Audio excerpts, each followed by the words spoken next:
요한복음 14장에서 16장까지의 다락방 설교 말씀 가운데 지난 시간에는 15장 상반에 있는 말씀을 가지고 예수님의 말씀을 묵상했습니다. 예수님이 포도나무이고 우리가 그 나무의 가지라는 것은 아름다운 교제의 생활을 강조하는 주안점이 된다는 것을 말씀드렸습니다.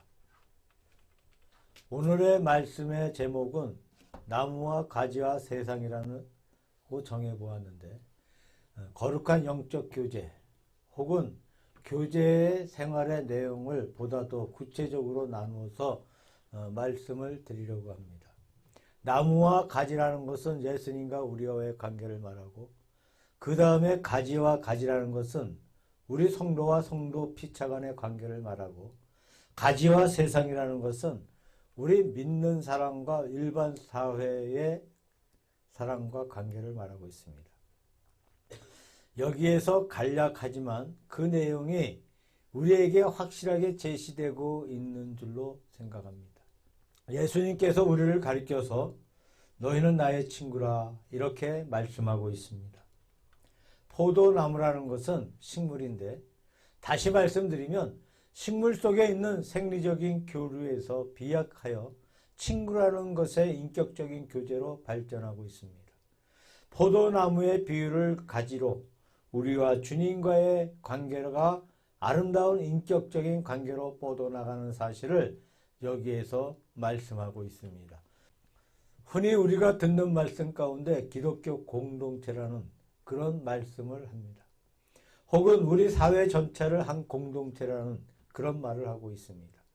말하자면 자기의 가정이 한 공동체이고, 그 다음에 자기의 살고 있는 이웃지간인 동네가 한 공동체이고, 그 다음에 우리의 국가 전체가 한 공동체이고, 더 나가면 전 세계 전체가 한 공동체라고 그렇게 말할 수가 있습니다.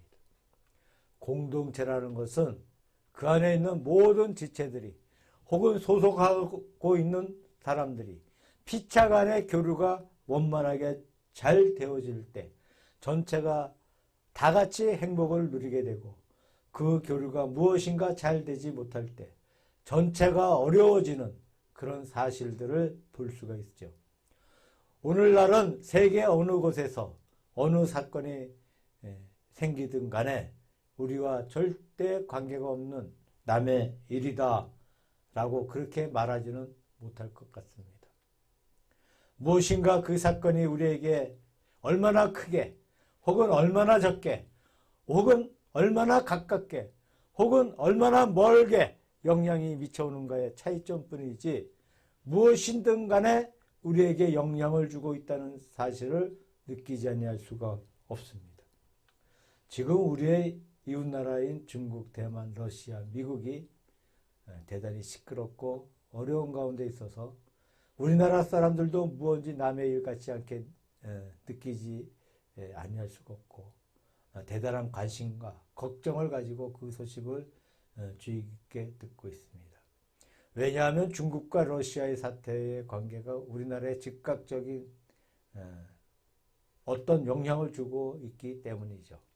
증권의 주가가 아주 폭락하고 있다는 그런 말을 듣고, 또 코로나로 인해서 증권 등 모든 사업들이 또는 교회들이 어려워짐으로 말미암아 우리나라뿐만 아니라 전 세계가 어려움을 당하고 있습니다. 또 수많은 사람들이 죽어가고 있어요. 하여튼 이런저런 것들이 우리가 아는 가운데 혹은 알지 못하는 가운데 무엇인가가 우리에게 영향을 주고 있다는 것은 확실한 사실입니다. 그러므로 세계 전체가 원활하게 잘 되어갈 때에 세계는 전체적으로 행복하고, 그 교류가 잘 되지 못할 때 이와 같이 전쟁이 난다거나 어려운 내란이 난다거나 질병이 생긴다거나 그렇게 생각이 됩니다. 교류가 잘 된다는 것은 한마디로 말해서 사랑이라고 말할 수가 있고, 교류가 잘 되지 못한다는 것은 한마디로 말해서 미움이라고 표시할 수가 있습니다. 첫째로 오늘 말씀의 제목이 나무와 가지와 세상이라고 했습니다만, 먼저 나무와 가지, 다시 말해서 예수 그리스도와 우리와 관계를 먼저 생각해 보려고 합니다. 오늘 본문 14절에 보니까 예수님께서 너희를 더 이상 종이라 하지 아니하고 나의 친구라 하리라, 그렇게 말씀하고 있어요. 나무와 가지의 관계를 친구라는 말로 표현하고 있습니다. 친구라는 것은 대단히 친밀한 관계를 가리켜 말합니다. 모든 점에서 가깝게 친밀한 그런 사이를 말하죠. 우리가 살아가는 동안에 인간 세상에서 크나큰 축복 가운데 한 가지가 친구가 있다는 것이라고 생각합니다.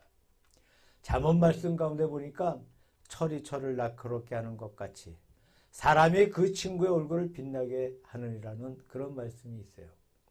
친구지간에 갑은 을을 빛나게 해주고 을은 갑을 빛나게 해주고 피차 간의 아름다움이 교류한다는 것은 확실히 인간 생활의 행복의 한 요소라고 말할 수가 있습니다. 이 친밀한 교류는 우리 생명의 모체가 됩니다. 우리의 몸속에 지체들이 많이 있는데 그 모든 지체가 원활하게 잘 교류되어 나갈 때 우리의 몸은 건강할 수가 있죠. 한 지체가 막힌다거나 한 지체가 파멸을 당하게 될 때 전부가 어려워지는 사실을 볼 수가 있습니다. 군 생활을 말할 것 같으면 군대에는 기지가 있어요. 해군에게는 해군기지가 있고 공군에게는 공군기지가 있습니다. 해군들이 넓은 바다를 사방에 다니면서 작전을 하고 있지만 그들은 언제고 자기들의 돌아갈 기지를 염두에 두고 있어요. 기지까지 가는데 몇 시간 걸리고 현재 우리가 가지고 있는 탄약이라거나 식량, 기름 등이 충분한 가운데 있는 것이냐, 늘 그것을 계산해서 바다에 다니는 것이지 무모하게 기지를 멀리 떠나가는 법은 없습니다. 공군도 마찬가지입니다. 넓은 하늘을 날아다니고 있지만 늘 자기의 기지로 돌아갈 준비가 되어 있고 기지와 긴밀한 교신에서 활동하고 있는 사실들을 볼 수가 있습니다. 이런 것과 같이 우리 인간 생활에 어떤 생명의 기지가 있어요. 그 생명의 기지가 무엇인가? 바로 예수 그리스도가 우리 생명의 기지라는 이야기입니다. 우리가 늘 마음속에 주님을 염두에 두고 예수님과의 거룩한 교제가 계속되어 나갈 때 우리의 생명은 건전할 수가 있습니다. 친구라는 것은 비밀을 알려주는 것이 바로 친구예요. 하나님께서 구약의 아브라함에게 친구라고 말씀하셨어요. 예를 들면 소돔 고모라가 멸망할 때에 창세기 18장에 보니까 미리 아브라함에게 소돔 고모라의 멸망을 계시해 주었습니다. 그래서 아브라함이 소돔과 고모라를 위해서 하나님 앞에 나아가 간곡하게 중보의 기도를 드리고 있습니다. 의인 50이 있으면 그 성을 멸하겠습니까? 50인 때문에 멸하지 아니하리라. 45인이면 어떻게 하시겠습니까? 멸하지 아니하리라. 40인, 30인, 20인, 그 다음에 10명까지 내려가면서 아브라함이 반복해서 소돔을 위해서 간구하는 그런 기도의 모습이 기록되어 있습니다. 분명히 아브라함의 머리에는 조카를 위하는 그런 염려가 컸다고 보고 있습니다만 하여튼 하나님께서 그에게 비밀을 계시해 주었고 비밀을 받은 아브라함은 하나님 앞에 그 성을 위해서 간절하게 기도하고 있는 사실을 볼 수가 있어요. 하나님의 친구라는 것은 하나님의 거룩한 비밀을 안다는 것입니다. 물론 우리가 하나님의 비밀을 전폭적으로 다 아는 것은 아닙니다. 그러나 우리에게 필요한 비밀은 우리가 알 수가 있어. 세상이 알지 못하는 남들에게 숨겨져 있는 그런 비밀을 우리 믿는 성도들은 마음속으로 알 수가 있다는 거예요. 예수님께서 많은 비유를 사용하셨습니다만 마태복음 10장에 보니까 비유를 사용하시는 그 목적이 내가 저희에게 비유로 말하기는 저희가 보아도 보지 못하며 들어도 듣지 못하며 깨닫지 못함이니라 는 그런 말씀을 하셨어요. 예를 들면 씨 뿌리는 비유에서 알지 못하는 분은 단순히 농부의 씨밖에 몰라요. 씨 뿌리는 비유가 말씀하고 있는 숨겨진 그 뜻을 깨닫지 못합니다.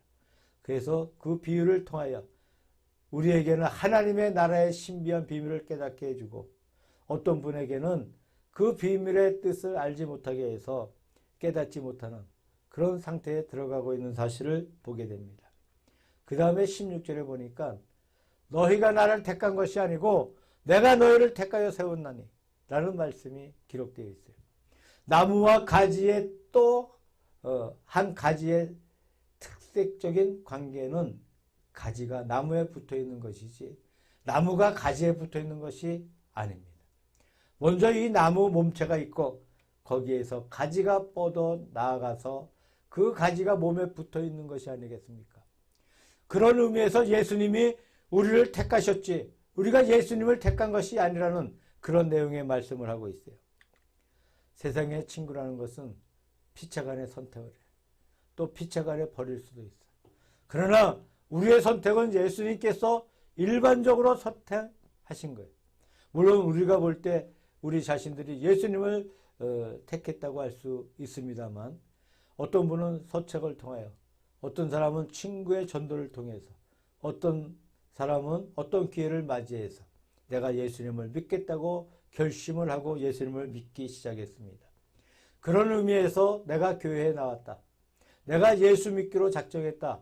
내가 기독교를 선택했다고 할 수 있습니다만 그것은 피상적인 인간적인 면에서 하는 말이고 하나님께서 감동해 주시지 아니하신다면 우리 마음을 열어주지 아니하신다면 우리가 아무리 성경책을 본다고 해도 전도를 받는다고 해도 교회에 가서 예배를 드린다고 해도 우리 마음이 닫혀 있으면 믿지를 못한다는 거예요. 그 마음을 여는 자가 누굽니까? 내가 아니고 주님이시오. 그런 의미에서 주님께서 우리를 택해 주셨다는 그런 말입니다. 불교라는 것은 사람이 도를 찾아서 그 도를 깨닫고 부처가 됩니다. 그래서 천상천하 유아독존이라는 그런 경지에 들어간다고 말합니다. 기독교는 그런 것이 아니고 예수님께서 우리를 택하셨다. 그 선택의 방향이 전혀 정반대입니다.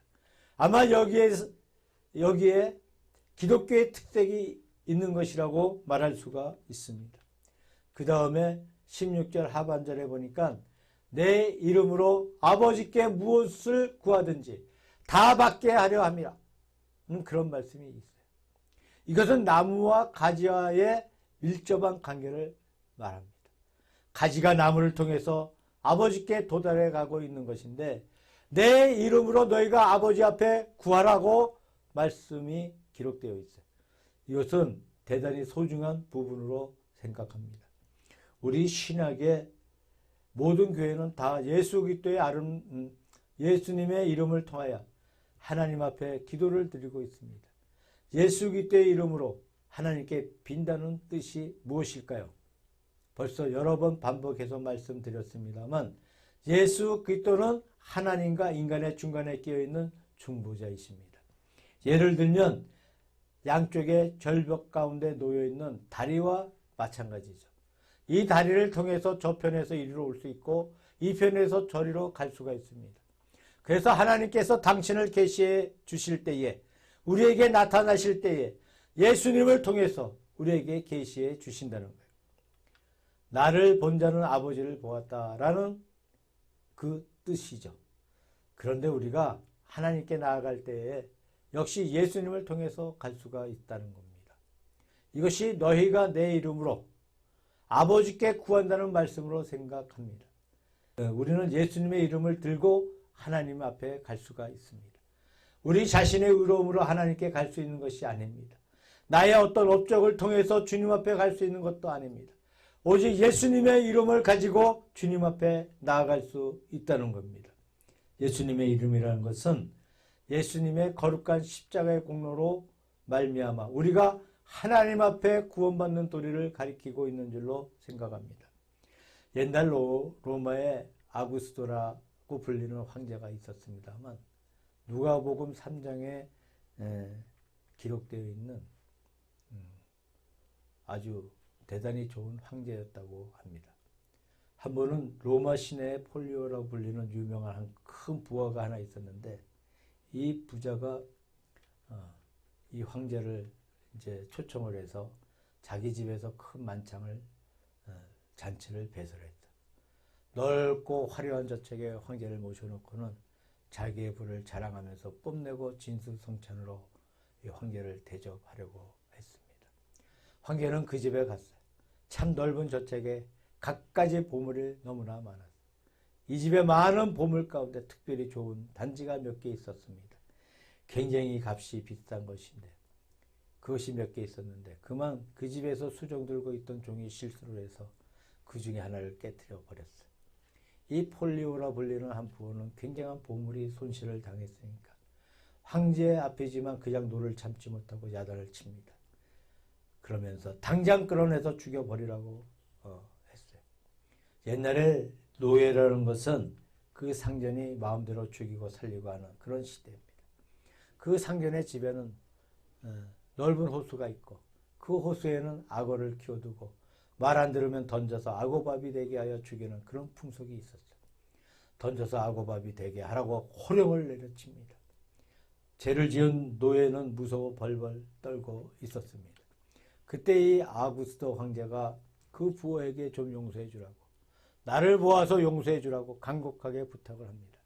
그런데 이 폴리오는 황제의 부탁을 듣지 아니하고 자기의 노를 참지 못해서 기어코 죽이라고 합니다. 왜 그렇게 꼭 죽여야 되는 것이냐고 물으니 우리 집에 한 법이 있는데 우리 가문의 1급에 해당하는 보물을 깨뜨리면 누구를 막론하고 다 죽입니다. 우리 가정의 법입니다. 이렇게 우겨댔어요. 그러냐고. 그러면 황제가 뚜벅뚜벅 가돌리면 그 앞에 있는 보물을 발길로 차서 깨버렸어요. 깨놓고 하는 말이 나도 깨뜨렸으니까 나도 죽이라. 이렇게 목을 내놓았습니다. 아무리 그런들 황제에게 죽이라는 그런 말을 할 수가 있겠습니까? 황제를 못 죽이니까 꼼짝하지를 못했어요. 나를 못 죽이면 저 정도 죽이지 못한다. 해서 그 노예가 용서를 받게 되었다는 그런 재미있는 일화가 남아 있습니다. 물론 예수님의 속죄는 좀 다른 성격의 것입니다만 그 황제의 자비심이 자기 자신을 그 노예와 같은 죄인으로 만들어서 노예를 어려운 궁지에서 구출해 주었다는 이야기입니다. 다른 법이 없으니까 그 사람이 너무나 무섭게 구니까 나도 이 죄를 지었으니 나도 죽이라. 그래서 자기도 같은 죄인이 되어서 그 죄인된 노예를 구해 주었다는 그런 이야기입니다. 예수님께서 인간이 되시고 우리의 자리에 오시고 만민을 계속 하심으로 말미암아서 예수님이 죄인이 되셨어요. 예수님이 죄인이 되심으로 말미암아 이미 죄인이었던 우리들이 하나님 앞에 구원을 받게 되었습니다. 이것이 우리가 예수님의 이름을 가지고 주님 앞에 기도하게 되는 내용인 줄로 생각합니다. 하여튼 예수님과 우리와의 관계, 나무와 가지와의 관계를 친구라고 말씀하고 있어요. 하나님과 우리와 관계를 성경 말씀 가운데 혹은 주라, 혹은 아버지라, 혹은 창조주라, 혹은 만군의 여호와라 등등의 칭호들이 많이 있습니다만 친구라는 이 칭호는 얼마나 정답고 얼마나 아름답고 가깝고 얼마나 귀한 칭호이겠습니까? 두 번째 말씀은 가지와의 관계. 17절에 보니까 내가 이것을 너희에게 명함은 너희로 서로 사랑하게 하려 함이로다 라고 기록하고 있어요. 모든 성도들끼리 피차간에 서로 사랑하라 라는 말씀이에요. 이것은 가지와의 관계입니다. 같은 나무에 붙어있는 가지들이 동으로 뽑고 서로 뽑고 나무로 뽑고 북으로 뽑고 사방으로 가지가 나와 있는 것인데 이 한 가지 한 가지마다 이제 말씀드린 대로 나무와 가지와의 관계를 가지고 있는 가지들입니다. 먼저 나와 주님과의 관계를 정상적으로 하고 그 다음에는 가지와의 관계를 또한 조정해야 된다는 거죠. 가지와의 관계의 내용은 뭐예요? 사랑이라는 거예요.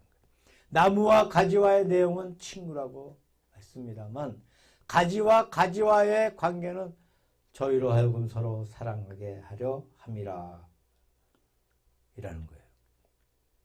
고린도전서 12장에 보니까 너희 모든 성도들의 관계를 지체 관계라고 합니다. 우리 몸속에 있는 모든 지체.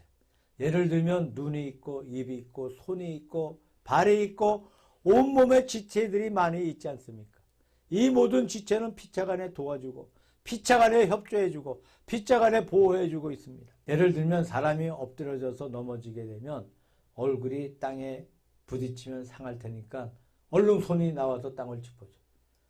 그러면 얼굴이 땅에 부딪히지 아니하고 상하게 되지 않습니다. 사람이 위기를 만나면 다리를 가지고 도망쳐 갑니다. 위기를 만날 때 이 다리가 사람 전체를 보호해주고 있어요. 이런 식으로 자세히 보면 몸 전체가 피차간에 돕고 있고 피차간에 서로 협조해주고 있다는 거예요. 그리고 자세히 보면 몸속에 필요치 않는 그런 지체가 없다는 거예요. 얼핏 보면 필요치 않는 지체가 있는 것처럼 보이는데 어떤 경우에 가면 필요치 않게 느껴지는 그 지체가 오히려 더 필요하게 되고 더 유익한 사실들을 알 수가 있습니다. 이것이 지체의 원리예요.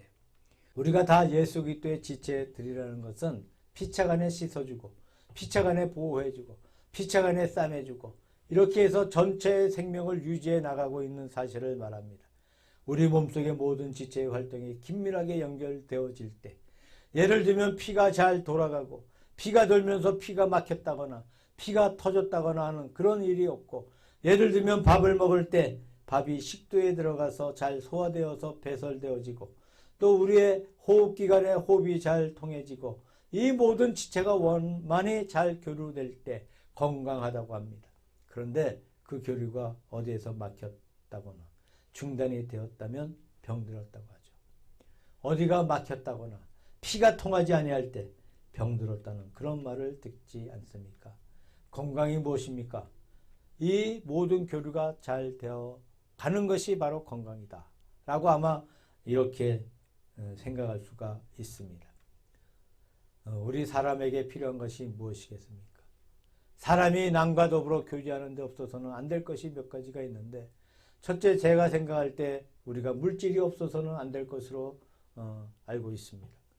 우리가 이 땅에 살아가는 동안에 아무래도 돈이라는 것이 꼭 필요하죠.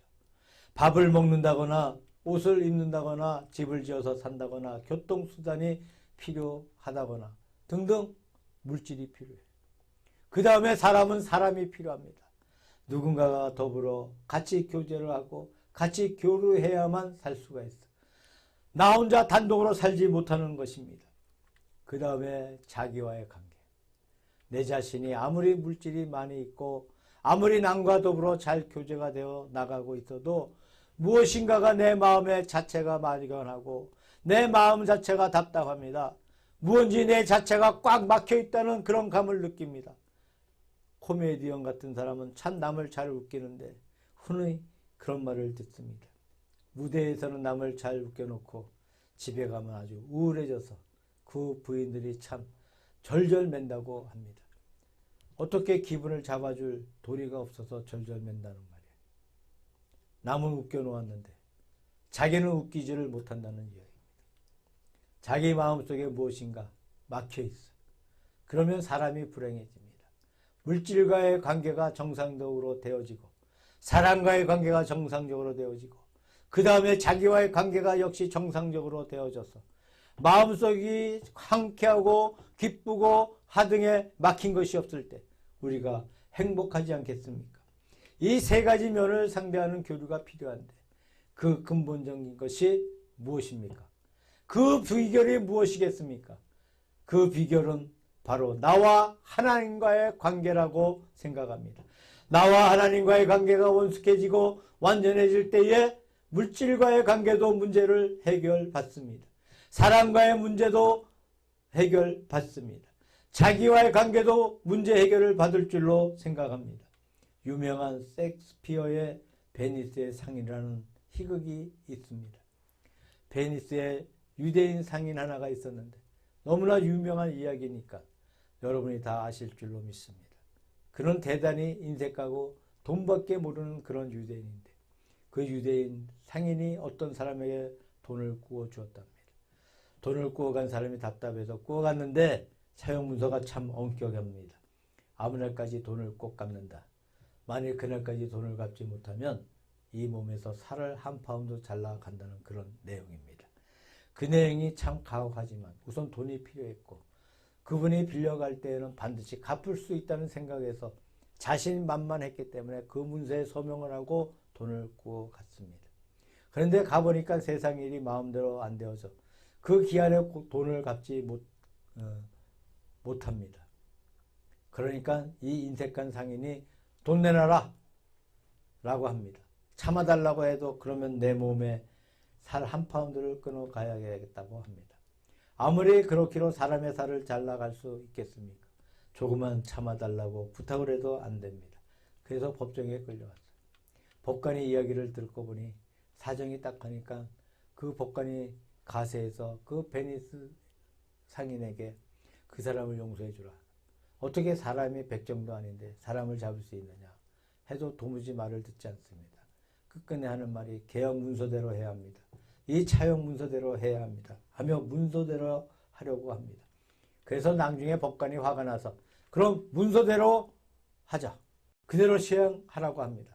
칼을 주면서 법관이 하는 말이 내가 이 계약 문서대로 이 사람의 살 한 파운드 잘라가지만 피는 한 방울도 흘리면 안 된다. 그렇게 말을 합니다. 살을 자르면 피가 나오는 법이지 피를 안 흘릴 도리가 있겠습니까? 이 문서에는 피라는 말이 없지 않느냐. 살밖에 없으니까 문서대로 해야 한다. 살을 자르되 피를 흘리면 안 된다고 명령했습니다. 아닙니다. 살을 자르면 피가 나옵니다. 피라는 말은 이 문서에 없다. 이제 도리어 상인이 몰리기 시작합니다. 한참 하다가 안 되니까 그러면 살을 안 자르겠습니다. 그렇게 안 된다. 살을 잘라라. 할 수 없이 그러면 돈을 안 받겠습니다. 해서 돈을 못 받게 만들었던 참 재미있는 이야기가 기록되어 있습니다. 그 내용이 뭔가 하니까 사람이 남에게 너무 가혹하게 대하면 내가 당한다는 이야기입니다. 남에게 후하게 대해야지 내가 너무 가혹하게 갑박하게 대하면 그것이 내게 돌아온다는 그런 이야기입니다. 우리가 예수님의 거룩한 교훈의 말씀 가운데서 사랑의 아름다움을 가르치는 교훈의 말씀을 여기에서 찾아볼 수 있다고 생각합니다. 마지막으로 18절에 있는 말씀 가운데 보니까 이 세상에서 미움을 받는다는 그런 말씀이 기록되어 있어요. 세상이 너희를 미워하면 너희보다 먼저 나를 미워한 줄 알라. 너희가 세상에 속하였으면 세상이 자기의 것을 사랑할 터이나 너희는 세상에 속한 자가 아니요 도리어 세상에서 나의 택함을 입은 자인 거로 세상이 너희를 미워하느니라고 하시며 가지와 세상과의 관계를 미움이라는 말로 표시해 놓고 있습니다. 예수님께서 땅 위에 계실 때 세상에게 미움을 받으시고 결국에는 미움을 못 견뎌서 십자가에 죽으시는 무서운 형벌을 받았었습니다. 너희도 세상에게 이런 미움을 받는다. 그렇게 말씀하셨습니다. 여기에 세상이라는 말씀이 나와 있습니다만 이 성경 가운데 세상이란 말은 두 가지 의미를 가지고 있습니다. 하나는 하나님께서 창조하신 세상, 그러니까 아름다운 세상입니다. 가현적인 아름다운 세상을 세상이라고 합니다. 하나님이 세상을 이처럼 사랑하사 하나님의 창조의 대상이요 하나님의 사랑의 대상인 세상이 하나 있습니다. 또 다른 하나의 세상이라는 것은 마귀가 지배하는 타락한 세상입니다. 마귀의 지배를 받고 죄를 범하고 마귀의 원리 가운데 사는 세상입니다. 이 오늘 본문에 있는 세상은 후자입니다. 하나님이 창조하신 아름다운 세상이 아니고 마귀가 지배하고 있는 마귀의 원리 가운데 사는 그런 세상을 가리키고 있다고 봅니다. 그런 세상에서 너희는 미움을 당한다는 이야기. 우리가 무조건 세상에서 미움을 당한다는 그런 뜻은 아닌 줄로 믿습니다. 우리 믿는 성도들이 세상에서 미움을 받는 수가 참 많이 있습니다. 또 우리 교회가 전체적으로 세상에서 무엇인가가 배척을 받으며 미움을 받고 있는 그런 때가 참 너무나 많습니다. 그건 왜 그런 것인가?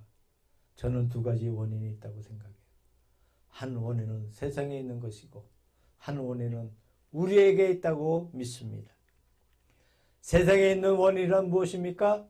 예수 그리스도의 참 진리를 알지 못하기 때문에 세상이 우리를 미워한다는 거예요. 참 진리를 오해하고 있어. 아득한 초대교회 시대부터 현대에 이르기까지 우리 한국교회도 초창기에 터무니없는 그런 오해를 많이 받았습니다. 세상이 참 뜻을 알지 못하고 참 진리를 알지 못하기 때문에 교회를 박해하고 신앙을 박해하는 줄로 믿습니다. 참 신앙의 진리를 올바르게 알았던들 그렇게 박해하지 않았을 것이라고 생각합니다. 그 다음에 또 하나의 원인은 우리에게 있다고 말씀드렸습니다. 우리에게 있는 것은 어떤 것입니까? 우리 믿는 사람들이 하나님 앞에 올바르게 살지 못하고 외식하고 살기 때문에 예수님께서 바리새인을 외식하는 자여라고 책망하셨습니다만 우리 믿는 사람들이 솔직하지 못하고 거룩하지 않으면서 거룩한 척하고 옳지 않으면서 옳은 척하고 남들을 무시하고 교만한 그런 우리의 잘못된 자세 때문에 우리에게 염증을 주고 있다고 믿습니다. 우리가 무조건 세상이 나쁘다 그렇게 말할 것은 아닙니다. 인도의 간디는 말하기를 인도에서 그리스도는 남겨두고 그리스도 교회는 가져가라고 했습니다. 무엇 때문에 그리스도 교회가 말씀대로 살지 않기 때문에 라는 그런 말을 했습니다.